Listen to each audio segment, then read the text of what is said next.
बिस्मिल्लाहिर्रहमानिर्रहीम जी। आज दो तीन खबरें हैं जिनके ऊपर हमने बात करनी है, और सबसे पहली और अहम खबर है कि क्या आज़ाद कश्मीर के हवाले से गवर्नमेंट ऑफ पाकिस्तान का मौक़िफ़ तब्दील होने जा रहा है, क्या नए मुज़ाकरात का सिलसिला शुरू होने वाला है। इस पे हम आज बात करेंगे। बड़ी अहम शख्सियत का गुज़श्ता रोज़ जो है वो बयान आया है। अगर आप उसको कैटेगोरिकली गौर से देखें तो आपको बहुत सारी चीज़ें समझ आती हैं। मुस्तकबिल में क्या होने जा रहा है इस पे बात करेंगे, और दूसरी बड़ी अहम बात करेंगे आज़ाद कश्मीर के ही एक ऐसे दूर दराज पहाड़ी इलाके से एक ऐसी खुशखबरी आई है, और एक ऐसा जो है वो माहौल देखने को मिला है कि जिसको देखकर हर पाकिस्तानी का दिल जो है वो खुश हो जाएगा। और तीसरी बड़ी अहम बात हम करेंगे जो तीन मुल्कों के दरमियान, पाकिस्तान, सऊदी अरेबिया और तुर्की के दरमियान जो एक मुआहदा हुआ है, उस मुआहदे के आफ्टर शॉक्स जो हैं वो रोज़ बरोज़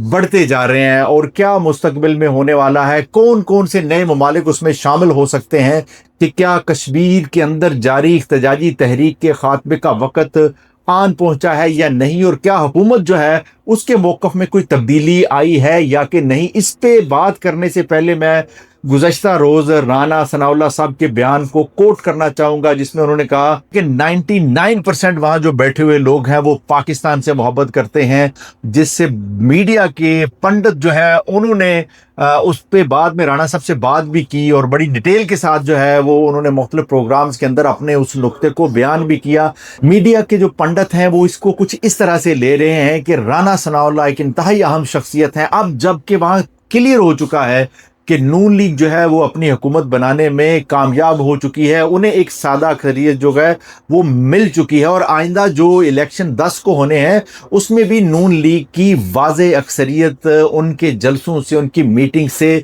नज़र आ रही है। तो राना सनाउल्लाह साहब की जो लैंग्वेज है उसको इस तरह से इंटरप्रेट किया जा रहा है कि शायद आने वाले वक्त में अवामी एक्शन कमेटी के साथ मुज़ाकरात का एक नया सिलसिला शुरू किया जा सकता है। गो के राना सनाउल्लाह साहब ने अबसार आलम के प्रोग्राम में आकर बातें की और थोड़ा सा डिटेल के साथ बताया कि वो इस हवाले से क्या सोचते हैं। उन्होंने कहा जी वो लोग जिनके खिलाफ मुकदमे बनाए गए हैं, जिन्होंने पुलिस पे हमले किए, जिन्होंने सिक्योरिटी फोर्सेस पे हमले किए, जिन्होंने इमलाक को नुकसान पहुँचाया, उनको तो बहरहाल जो है वो कानून को फेस करना पड़ेगा, लेकिन बाकी लोग जो मासूम लोग हैं उनके लिए हम ये समझते हैं कि वो पाकिस्तान के साथ उनकी जो मोहब्बत है वो बड़ी वाज़े और दो टोक। पाकिस्तान, तुर्की और सऊदी अरेबिया के दरमियान जो एक मुआहदा हुआ है उस मुआहदे की बड़ी चर्चा है, और उसी मुआहदे के नतीजे में ना सिर्फ अमेरिका के अंदर बल्कि इसराइल से लेके भारत तक जो है वो इस वक्त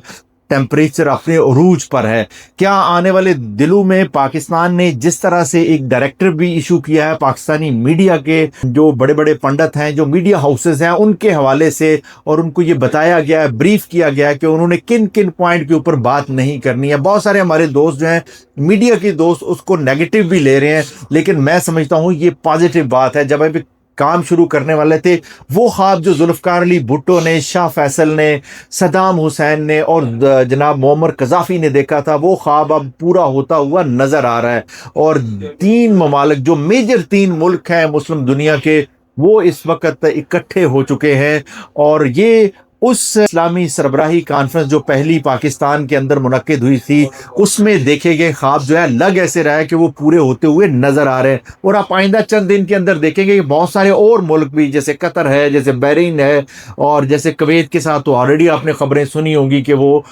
उसने पाकिस्तान से रिक्वेस्ट कर दिया। ये सारे ममालिक, और सिर्फ ये ममालिक नहीं, 54 मुल्क हैं अफ्रीका के अंदर, आप देखेंगे उसमें 20 मुल्क जो हैं वो मुसलमान मुल्क हैं, उनमें से भी जो बेशुमार मुल्क हैं वो इस ब्लॉक के अंदर शामिल होंगे। अमेरिका भी इस पर खुश है, इसलिए कि अमेरिका जो है वो खुद थक चुका है, और अब अमेरिका के अंदर ये सकत नहीं रही, एक नया वर्ल्ड ऑर्डर बन रहा है, और उस वर्ल्ड ऑर्डर के बाद जो पाकिस्तान की सिचुएशन है वो उभर कर सामने आई है। अब आप इंडियन मीडिया को देख लें, मोदी की जो ट्वीट आपने 2 दिन पहले देखी होगी, उसमें भी उन्होंने इस मुआहदे का जिक्र किया है कि हमने एशिया के इस हिस्से के ऊपर भी बात की है जो वहाँ पे डेवलपमेंट हो रही है। हालांकि ये दो बड़े ममालिक जो है इससे थ्रेट महसूस कर रहे हैं, एक इंडिया और एक इसराइल। कुदरत जो है वो बनी इसराइल के ऊपर मनो सलवा अल्लाह पाक ने बरसाया था, पाकिस्तान के ऊपर भी इस वक्त यही सिचुएशन है। मई की वो जंग जो पाकिस्तान ने जीती और दुनिया ने उसको देखा, اور دنیا کا ایک بھروسہ، ایک امید جو ہے وہ پاکستان سے جگی ہے۔ لیکن بات پھر وہی ہے، کیا ہمارے حکمران، کیا ہماری اشرافیہ، کیا ہماری فوجی جو ایلیٹ ہے وہ اس بات کا ادراک کر پائے گی کہ ہم اپنے ملک کے حالات کو جو ہے وہ بہتر کریں؟ اس لیے کہ اگر ہمارے ملک کے اندرونی حالات درست نہیں ہوتے تو میرے نہیں خیال کہ ہم اس سارے کچھ کا نتیجہ جو ہے وہ پازیٹیو لے سکتے ہیں، یا اس کے جو نتائج ہیں یا اس کے جو فوائد ہیں ان کو عوام تک پہنچا سکتے ہیں۔ ہم پاکستانی ہیں، ہم پاکستانی ہیں۔ کشمیر کا ایک حلقہ ہے جی حویلی، کوئی 3 دن پہلے ایک بہت بڑا جلسہ ہوا ہے، گو کہ اس کے اندر رانا ثناء اللہ صاحب اور امیر مقام صاحب گئے، نواز شریف صاحب نہیں جا سکے، لیکن میں شرطیہ یہ بات کہتا ہوں کہ میاں نواز شریف اس 4 جلسے کو، اس جوش و خروش کو دیکھ کے اور وہاں پہ جو نعرے بازی ہوئی اس کو دیکھ کے یہ ضرور جو ہے وہ تاسف کا اظہار کر رہے ہوں گے کہ کاش میں بھی اس جلسے کے اندر ہوتا، کیونکہ اس کی وائب بھی کچھ ایسی تھی۔ اتنا دشوار گزار علاقہ ہے، پہاڑی علاقہ ہے، بعض اوقات وہاں تک گاڑیوں پہ پہنچنا تو خیر ممکن ہی نہیں ہے، لیکن بہت ساری جگہوں سے لوگ پیدل چل کر اس جلسے کے اندر آئے، اور اتنا بڑا اور اتنا چارج کراؤڈ تھا کہ اس چارج کراؤڈ کے اندر خود وہاں پہ جو نوجوان جو ہیں وہ چودھری عزیز صاحب پاکستان مسلم لیگ نون کے پلیٹ فارم سے جو ہے وہ ڈفرینٹ مواقع پہ وہ وزیر بھی رہے ہیں، ان کے فرزند ہیں